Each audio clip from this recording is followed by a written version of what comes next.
It is my unique honor to address you on this day. This is the 3rd anniversary of our nation's independence, both as the president of our dear country and simply as a fellow Nigerian. On this solemn yet hopeful day, let us commend our founding fathers and mothers. Without them, there would have been no modern Nigeria. From the fading embers of colonialism, their activism, dedication, and leadership gave life to the belief in Nigeria as a sovereign and independent nation. Let us, moment, affirm that as Nigerians, we are all endowed with the sacred right and individual gifts that God has bestowed on us as a nation and as human beings. No one is greater or lesser than the other. The triumph that Nigeria has achieved shall define us. The travails we have endured shall strengthen us.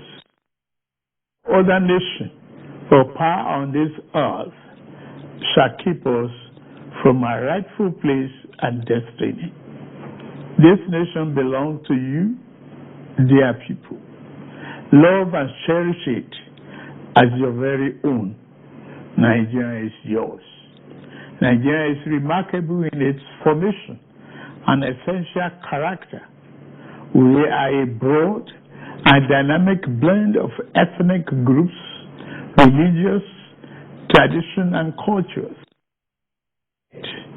Our bonds are yet intangible, strong, invisible, yet universal.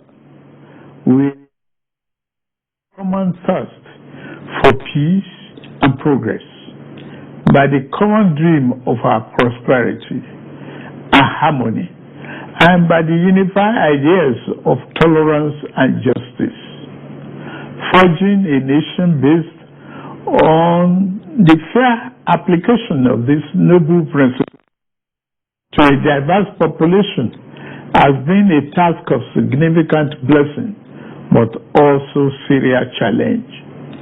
Some people have said an independent Nigeria should never have come into existence. Some have said that our country will be torn apart.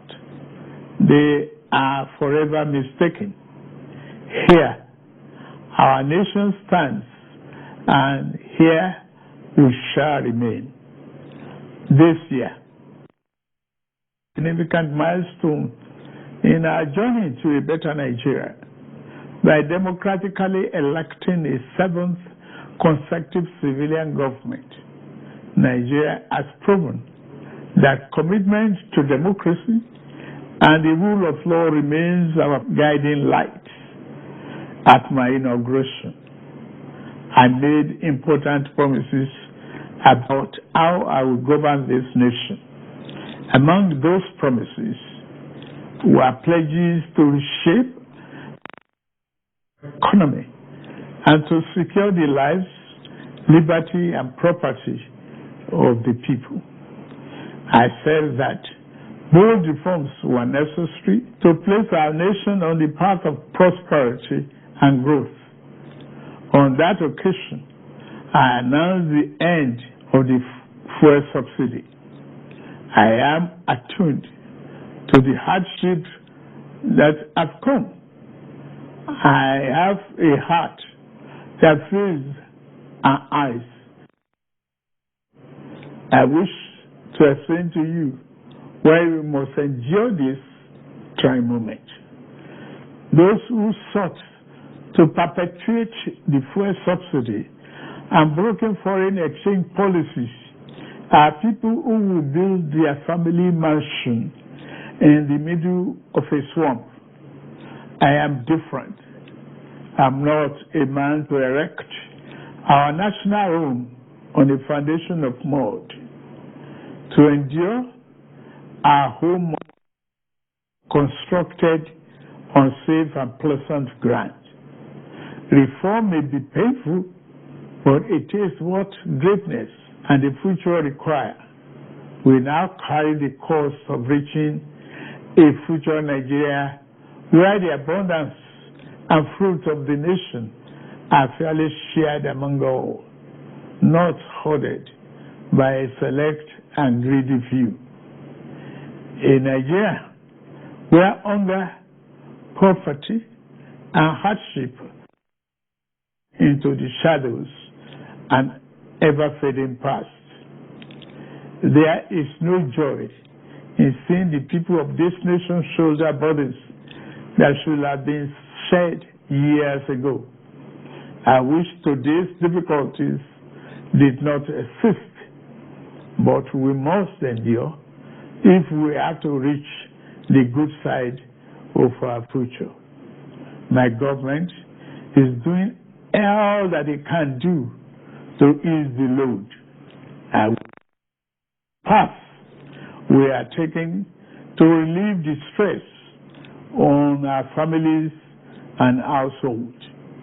We have embarked on a several sector reform to stabilize the economy, direct physical and monetary policy to fight inflation, encourage production, ensure the security of lives and property, and lend more support to the poor and the vulnerable. Based upon our talks with leaders and other stakeholders, we are introducing a provisional wage award increment to enhance the federal minimum wage without causing undue inflation.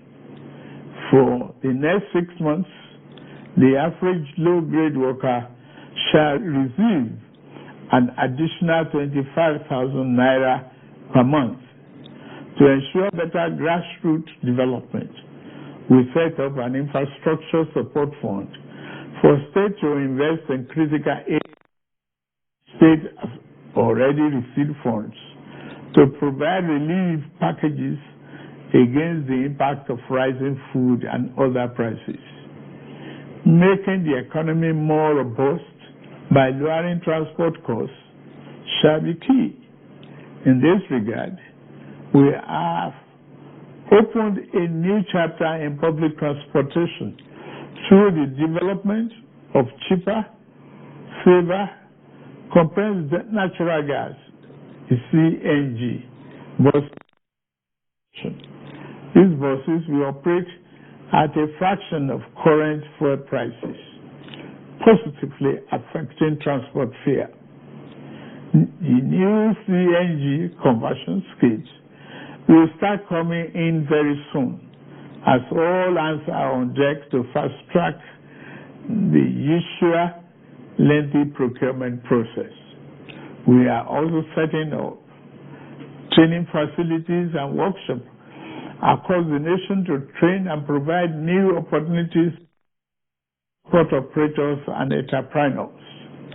This is a groundbreaking moment where, as a nation, we embrace more efficient means to power our economy. In making this change, we also make history. I pledged a thorough house cleaning of the den of malvisions the CBN has become.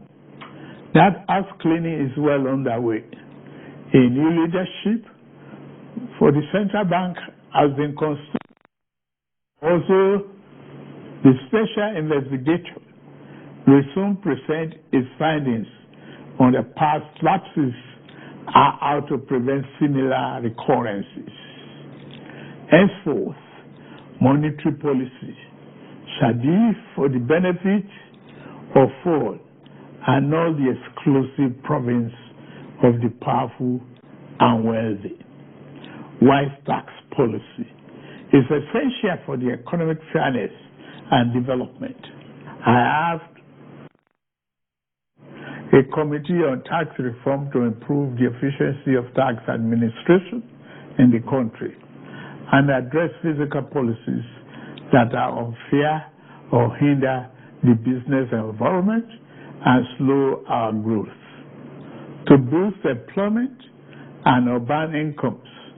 We are providing investment funding for enterprises with greater potential. Similarly, we are increasing investment in micro, small, and medium-sized enterprises. Commencing this month, the social safety net is being extended through the expansion of the cash transfer programs to an additional 15 million vulnerable households. My administration shall always accord the highest priority to the safety of the people. Inter-service collaboration and intelligence sharing has been enhanced. Our service chiefs have been tasked with the vital responsibility of rebuilding the capacity of our security services. Here, I salute and commend our gallant security forces for keeping us safe and securing our territorial integrity. Many have paid the ultimate sacrifice. We remember them today and their families. We shall equip our forces with the ways and means needed to perform their urgent task of the people. We shall continue to make key appointments in line with the provisions of Constitution and with fairness towards all men, women, youth, and physically challenged shall continue to be given due regard in these appointments. May I take this opportunity to congratulate the National Assembly for its role in the quick takeoff of this administration through the performance of its of confirmation and oversight. I similarly congratulate the judiciary as a pillar of democracy and fairness. I also thank members of our dynamic civil society organizations and labor unions for their dedication to Nigerian democracy. We may not always agree, but I value your advice and recommendations. You are my brothers and sisters, my due respect, fellow compatriots. The journey ahead will not be navigated by the fear or hatred. We can only achieve our better Nigeria through courage, compassion, commitment as one indivisible unit. I promise that I shall remain committed and serve faithfully. I also invite all to join this enterprise, love nation into its better self. We can do it. We must do it. We shall do it. I wish you all a happy 63rd Independence Anniversary. Thank you very much for listening. May God bless the Federal Republic of Nigeria and bless all of you.